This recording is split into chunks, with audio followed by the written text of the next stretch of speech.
Hey guys, how's it going? Got this Holzfforma Tech 372.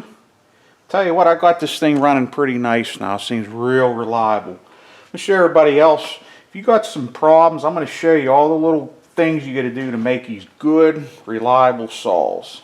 Okay.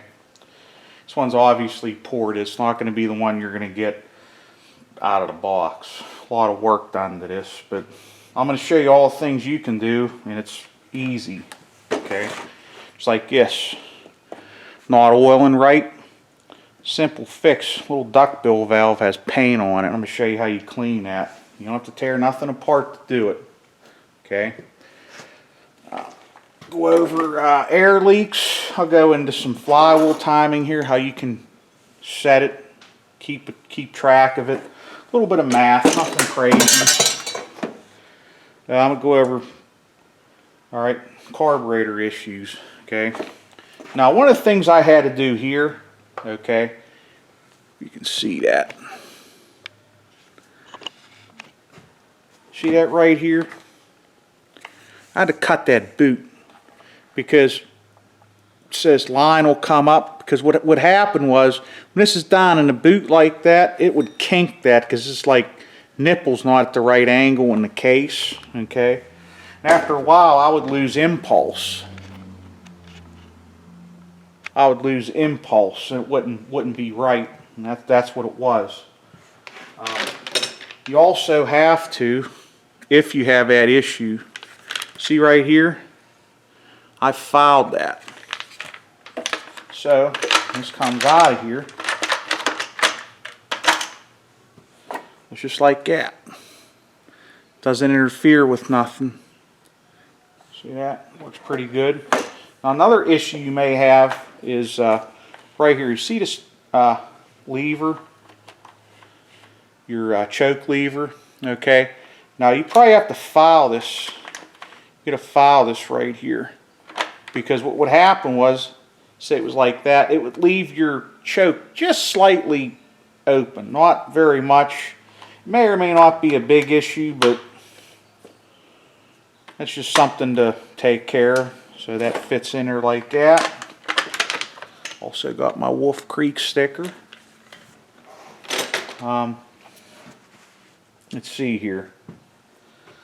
Right here, I made a gasket. See this boot and this clamp? I made a boot in between here.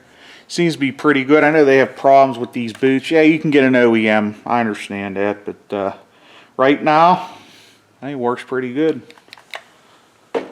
That is an OEM Walbro carburetor on there. Just poured it. I want to make sure everything's just right. You know. Fuel line here. Use a steel fuel line. You can use whatever you want, but this is what I got access to and works very well, because the fuel line they gives you cheap, and it gets holes in it real quick, and they'll say, man, this thing's running funny. There's little holes inside your tank. You won't realize it. So make sure you get a good quality fuel filter, fuel line. In my kit, I had to get one of these, you know, cheapo tank vents. It works. See here, and here looks good. Your base gasket for your cylinder. You know, on these, run a no base gasket. That's what I use, because over time, maybe not every saw, but some saws you might have an issue where that gasket will blow out. So I run a no base gasket. I've never had any problems on this saw. Some of your saws you might, like some of your steels, but I lap this in with lapping compound, so it's nice and flat, and it ain't gonna leak.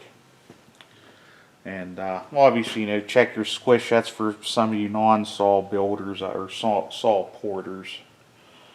Make sure your piston doesn't tap your head if you pull your base gasket out.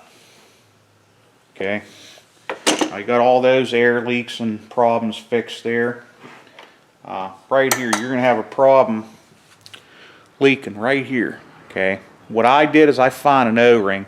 Now, don't hold me to it. I had a couple left I think they were from a 98 Chevy Cavalier with that 2200 motor. I think it was a fuel injector O-ring. Don't hold me to it. It may or may not be, but it could be. It fit on that with the sleeve. Perfect. No problem. Okay. Got all them little problems fixed. Not a tank vent. Like I said, what happens in here, you get paint. There's paint on there from the factory, and that duckbill valve won't vent right, and therefore it won't pump any. Your oil pump won't be able to pump any oil. Okay. How you fix that? I'm gonna try to zoom in for you. Remember, you want to pull your cap off here. You're gonna blow compressed air through that valve. Funny story I'm gonna tell you about this. Whenever I was first a mechanic, I did a power steering rack on a Caravan. My dad's like, hey, blow compressed air through those power steering lines and clean them up. I says, okay. So as soon as I got them cleaned, I blew the cleaner through it and I hit it with compressed air, and all of a sudden, boom!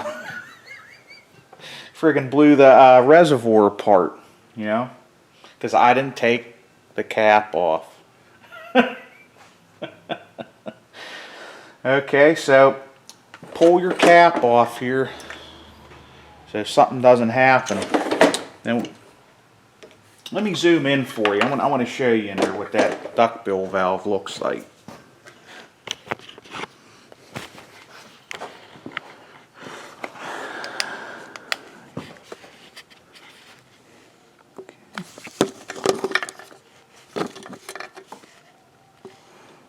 Okay. See that T thing? See that slot thing there? That's your little duckbill valve. See how it had paint on it? Okay.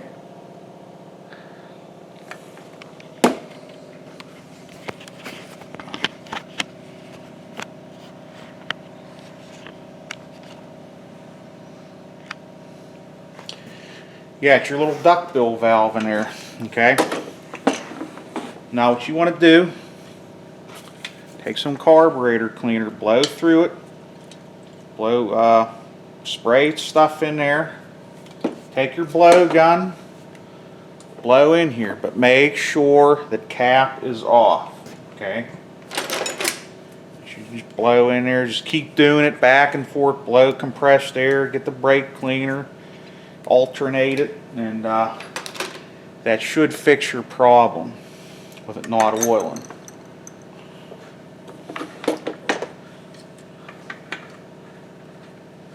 Okay. Now, other problem you're probably going to have with this thing is too far advanced ignition timing. Okay. Now I'm going to show you an easy way to check this. Well, an easy way to keep track of fouling off your key. Okay. I'm going to show you two different methods because, okay, measure the crank here. We'll say just for this video, 500 thousandths. Okay. Once you have that, you want to find circumference. Just like this, you find your circumference. And how you do that, you multiply a 1/2 inch by pi. Okay.